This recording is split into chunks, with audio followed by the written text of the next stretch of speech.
نحمده ونصلي على رسوله الكريم أما بعد فأعوذ بالله من الشيطان الرجيم بسم الله الرحمن الرحيم إن ينصركم الله فلا غالب لكم وإن يخذلكم فمن ذا الذي ينصركم من بعده وعلى الله فليتوكل المؤمنون وما كان لنبي أن يغل ومن يغل يأتي بما غل يوم القيامة ثم توفى كل نفس ما كسبت وهم لا يظلمون أفمن اتبع رضوان الله كمن باء بسخط من الله ومأواه جهنم وبئس المصير هم درجات عند الله والله بصير بما يعملون صدق اللہ العظیم۔ سب سے پہلے ان آیات کا ترجمہ سماعت فرما لیجئے۔ ان ینصرکم اللہ، اگر اللہ تمہاری مدد کرنا چاہے، فلا غالب لکم، پس کوئی بھی تم پہ غالب نہیں آ سکتا۔ وَإِن يَخْذُلْكُمْ، اور اگر وہ تمہیں رسوا کرنا چاہے، فَمَنْ ذَا الَّذِي يَنْصُرُكُمْ، پس کون ہے جو تمہاری مدد کر سکے، من بعدہ، اللہ تعالیٰ کے ذلیل کرنے کے بعد۔ وعلی اللہ فلیتوکل المؤمنون، اور اللہ ہی پر پس چاہیے کہ بھروسہ کریں ایمان والے۔ وما کان لنبی ان یغل، اور نہیں ہے مناسب نبی صلی اللہ علیہ وسلم کے لیے یہ کہ وہ خیانت کریں۔ ومن یغلل، اور جس شخص نے خیانت کی، یأتی بما غلّ، وہ لائے گا اس خیانت کو جو اس نے خیانت کی قیامت کے دن۔ ثم توفی کل نفس ما کسبت، پھر پورا کا پورا بدلہ دیا جائے گا ہر نفس کو جو کچھ اس نے دنیا میں کمایا۔ وہم لا یظلمون، اور اس پر ذرہ برابر بھی ظلم نہیں کیا جائے گا۔ افمن اتبع رضوان اللہ، کیا پس وہ شخص جس نے اللہ کی خوشنودی کی اتباع کی، اس شخص کی طرح ہو سکتا ہے کہ جو اللہ کے غضب کو لے کے لوٹا۔ وَمَأْوَاهُ جہنم، اس کا ٹھکانہ جہنم ہے۔ وَبِئْسَ الْمَصِيرُ، اور برا ٹھکانہ جہنم ہے۔ ہم درجات عند اللہ، اللہ کے ہاں لوگوں کے مختلف درجات ہیں۔ واللہ بصیر بما یعملون، اور اللہ تعالیٰ دیکھ رہے ہیں جو کچھ وہ عمل کر رہے ہیں۔ ان ینصرکم اللہ، اللہ یہاں سے یہ بیان فرمانا چاہتے ہیں کہ جیسے میں نے تمہاری مدد کی تھی بدر کے اندر، جب اللہ کسی کی مدد کے لیے آ جائے اس پر کوئی بھی غالب نہیں آ سکتا، یعنی جس کا مدد گزار، جس کا مدد کرنے والا اللہ ہو تو اس پر کوئی غالب نہیں آ سکتا، کیونکہ اگر اس پر کوئی غالب آ گیا تو اللہ عاجز ہو گئے، اور جو عاجز ہوتا ہے وہ خدا نہیں ہو سکتا۔ اس لیے علماء مفسرین نے لکھا ہے فلا غالب لکم احد اذ يستحيل ان يكون المنصور من اللہ تعالی مغلوبا، جو اللہ کا منصور ہوگا وہ کبھی مغلوب نہیں ہو سکتا، کیونکہ اگر وہ مغلوب ہو گیا تو اس سے لازم آیا اللہ کا عاجز ہونا، اللہ عجز سے پاک ہے۔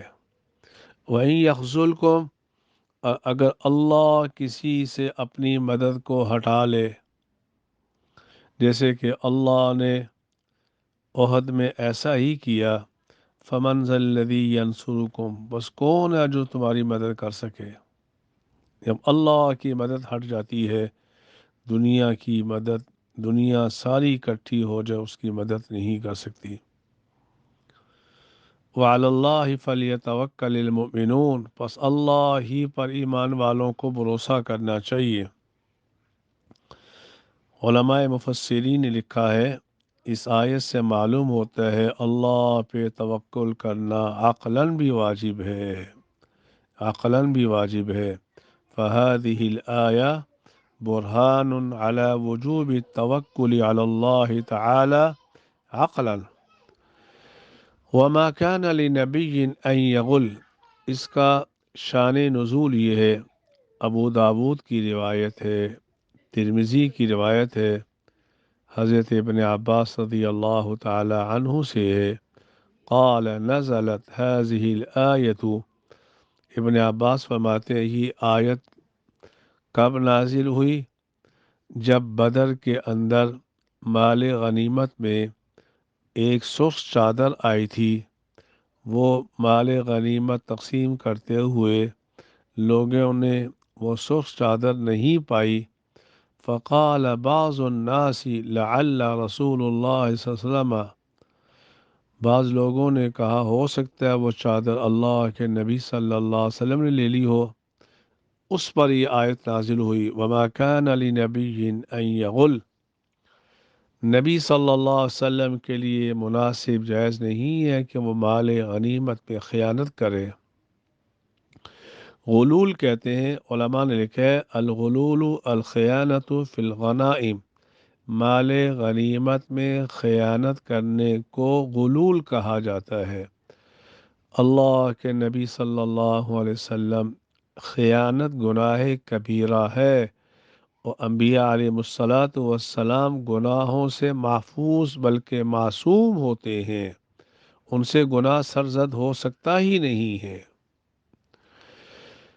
اور بعض حضرات نے اس کا یہ شان نزول نقل کیا ہے، وقال الکلبی رحمہ اللہ تعالی نزلت فی غنائم احد، یہ احد کے مال غنیمت میں، یعنی جب صحابہ نے اپنے مرکز کو جہاں حضور نے بٹھایا تھا مال غنیمت حاصل کرنے کے لیے نیچے اترے، تو بعضوں نے یہ کہا کہ اللہ کے نبی صلی اللہ علیہ وسلم نے ان صحابہ سے کیا رکھا تھا، یا جو مال تمہارے ہتھے آ جائے وہ تم لے لو، اس کو باقی مجاہدین میں بطور مال غنیمت کے تقسیم کرنا کوئی ضروری نہیں ہے۔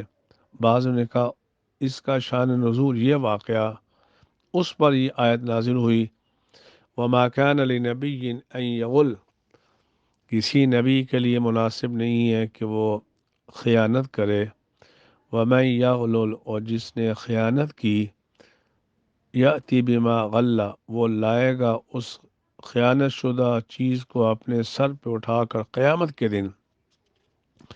رسول اکرم صلی اللہ علیہ وسلم نے فرمایا اگر اونٹ کسی نے خیانت کی تو اللہ کے بارگاہ میں یہ خائن اس حال میں حاضر ہوگا کہ اس کی گردن پہ اونٹ ہوگا۔ اور حضرت ابو ہریرہ نے فرمایا رسول اکرم صلی اللہ علیہ وسلم نے فرمایا اگر 100 اونٹ بھی کسی نے خیانت کیے، قیامت کے دن اس کی گردن پر یہ 100 اونٹ لائے جائیں گے۔ اب یہ سوال نہ کیا جائے گردن پہ کیسے اونٹ آ سکتے ہیں 100، اللہ قادر مطلق ہے، اللہ قادر مطلق ہے، اللہ کی قدرت کو چیلنج نہیں کرنا چاہیے۔